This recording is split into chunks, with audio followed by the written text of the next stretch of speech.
What is up, YouTube? It is Docky or Docky Style Gaming, and I am back at it again with another Godfall video for you all today. Now in this video, we are going to be breaking down the newest IGN article that we got today, but I'm not just going to read it word for word. I dissected everything. We got about 30 different photos, we got a 5-minute video, and so much more. We got everything from loot to crafting to the skill grid to Augment Constellation, forge, your loadouts, trinkets, and so much more. So like I always say, without wasting any more of your time, because I'm sure this is going to be a massive video, let's get straight into this new info. So starting with one of the first things that I actually was able to notice while looking through some of the photos in the game, we now officially have all of the different rarity types in the game and what they'll be called. Now I know some people probably don't care too much about this, but I always find it interesting to see what looters call their highest tier and their lowest tier rarities. Some of them are pretty unique with it, like Masterworks, some of them are pretty basic like Legendary, but these are the different color systems and names attached to these colors. So your white gear is going to be your common gear, green is going to be your uncommon, blue is going to be your rare, purple is epic, and gold is legendary. Now sadly Godfall went the basic route when naming these, and really a missed opportunity when it came for gold to be called godly, but that's just me. But I wanted to get that small tidbit out of the way. Let's actually hop into this article for the most part. So the 7th Sanctum is where a majority of your crafting, foraging, and build customization will take place. It is essentially your player hub, and apparently alive in some form according to some of the gameplay story dialogue that we got to see. Though the devs did confirm that you will be able to swap out weapons and equipment mid-mission. So let's get into the first big bit of information that we got from this article, being the crafting of your Valorplates. Now the technical producer said that we didn't want to force players too heavily to do activities they didn't enjoy to unlock certain content in the game. So to obtain certain crafting materials for certain Valorplates, you'll have to go to the water realm. It then goes on to say that there will be crafting ingredients that can only be found in the water realm. And in this pic right here, you can actually see the crafting resources that you'll need to craft the Valorplate Armistice. 10 Valorplate cores and 50 crystalline tears. And once you craft the Valorplate, you actually get one of those cinematics that we've seen a few times in some of the trailers, and then boom, the Valorplate is yours. The article then goes on to say that you can go to the water realm during your campaign, meaning you can farm the resources you need for your Valorplate at any time. The devs also said that you could unlock any Valorplate you wanted in any order that you want. There's no level gating when it comes to Valorplates. But the article continued by saying that you are naturally brought to the water realm, and you'll be in the water realm for hunt missions, in-game content, and co-op opportunities. Now still, while talking about crafting, the technical producer said that you're not being told, hey, you have to do this side mission to unlock Mesa. You should be able to probably get enough crafting materials for a handful of Valorplates throughout the campaign itself. And then, if there are any items that are needed for the Valorplates, you should have a list of activities to pick from and be able to choose what you want and to fill out the last pieces for your armory without feeling slowed down. So that's a pretty good thing to hear in my opinion. While you play through the game, you'll be able to farm essentially the types of resources that you need, potentially meaning that we might be heading back to the water realm throughout the main campaign as well, so we'll have enough time to pick up a lot of the resources. But the fact that you can even go there even while you're running the campaign, meaning that you can unlock whatever Valorplate you want throughout the actual story mode, is a pretty good thing in my opinion, letting players be able to play the story mode at their own leisure and pace and unlock what Valorplates they want to, and they can have pretty much the most amount of time they want with it while playing through the campaign in the game. Now moving on to the next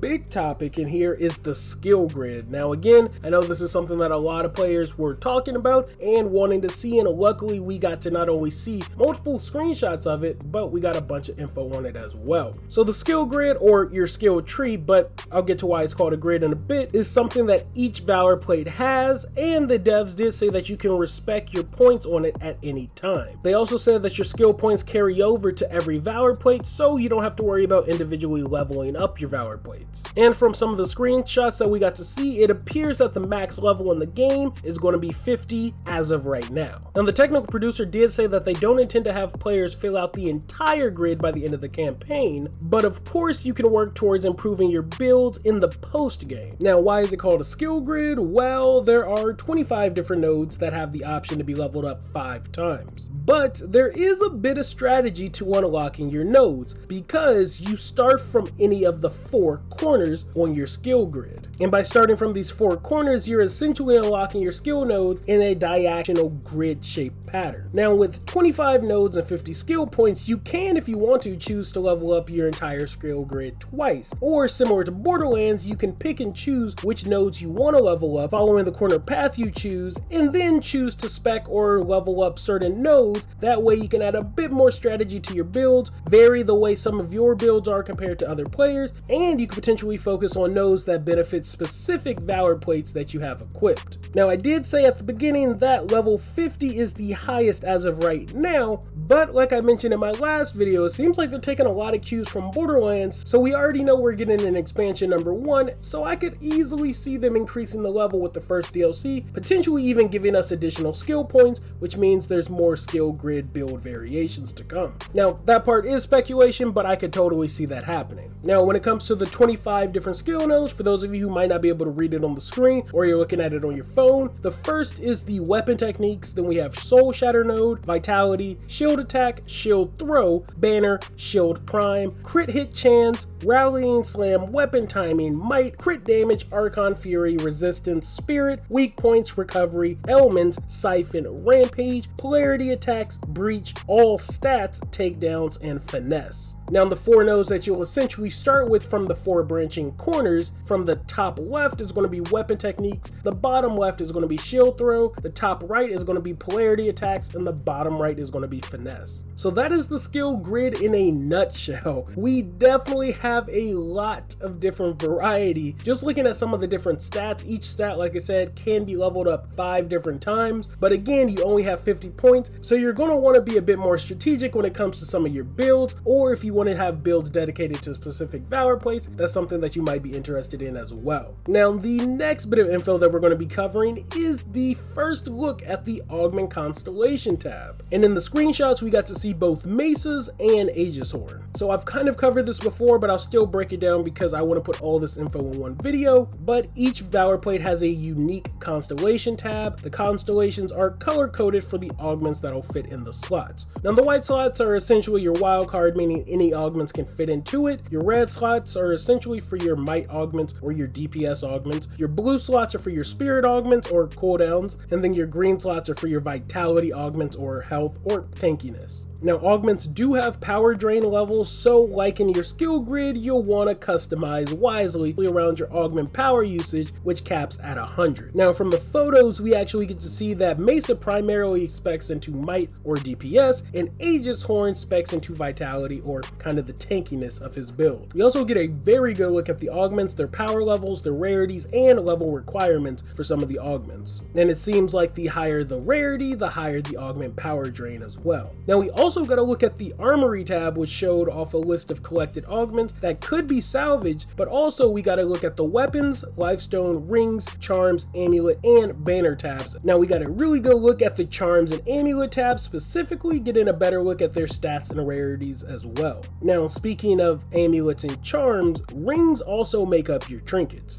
The technical producer went on to say that trinkets are the final touch of your build. You don't see them visually on your character like your weapons, but they have unique traits that closely tie to their various archetypes. And then pretty much finished it off by saying that the right trinket can round out a good build. So when it comes to builds, we have quite a bit to consider, from the choice for our Valorplates, our weapons that we want to have, then we have our skill grid, our Augment Constellation, our trinkets, we still have consumables like your life stones, battle banners, and just so much more. It's ridiculous how unique each person's build can potentially be in this game. But now lastly, let's move on to something that I love to see in looters, and not many looters are doing anymore as of right now. So the next and final thing that we'll be touching on in this video is the upgrades and enchantments. So in Godfall, upgrading is pretty much your standard fare when it comes to the looter formula. Upgrading gear increases the item stats, and you have 5 nodes that you can level up, at least according to the epic or purple rarity, and it takes resources to upgrade it. Now also some things I took note of while I was breaking down some of these photos, we did get a look at about 5 different types of resources in the game. We saw Electrum, Sunsteel, Dragonsteel, again Valorplate quartz, crystalline, and technically 6 if the Ethereum, as Keith Lee mentioned, is still a resource resource in the game. But back to upgrades, again, upgrades essentially improve your stats at the cost of resources. Now moving on to the enchanting of an item, this is what I love. Now I know this was mentioned before, but now we have pictures to go with it, but enchanting a piece of gear not only improves your primary and secondary stat, it adds an additional stat, but also increases your gear's rarity. So if you want a blue or rare item to become a purple or epic item, or if you want your purple epic item to become a gold legendary item, you enchant your gear piece.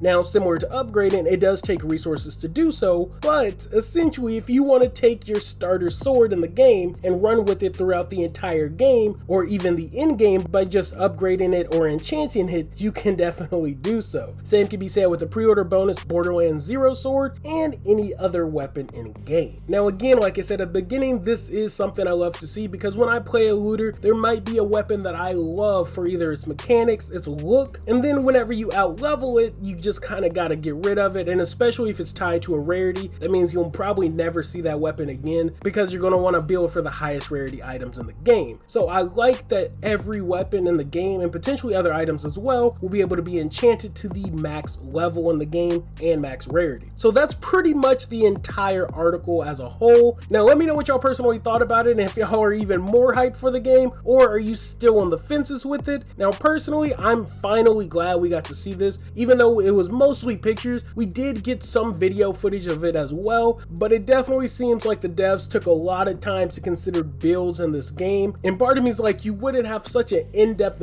build system in this game without a really good end game to utilize these builds. So I'm extremely happy with everything that we saw, everything that I got to read, because now my hype for the game is actually at a pretty all-time high. It's kind of a mix between Borderlands and Warframe right now, and I love it. But again, let me know what y'all personally think about everything that we got and how hype you are for the game. Or like I said, are you still on the fences? Is there still more that you want to potentially see? And if you want to read the whole article in its entirety, I'll be leaving a link to it in the video description. There's also an IGN video attached to it where we got to see pretty much most of the same gameplay. There was a bit of Typhon gameplay in there, but really everything that was in it was just the photos that we got to see. So if you want to check that out, it's in that article too. Because like I said, I didn't want to just break down the article word for word. I wanted to dissect every photo, every bit of info from the article, and put it all in one video. So hopefully y'all enjoyed this video. Again, let me know what y'all personally thought about all this info we just got. I am out of here, guys. Links to all my social media accounts are in the video description. Links to the Discord as well. Be sure to leave a like if you liked the video, leave a dislike if you didn't. I am gone, guys. Thanks for the love. Thanks for the subs.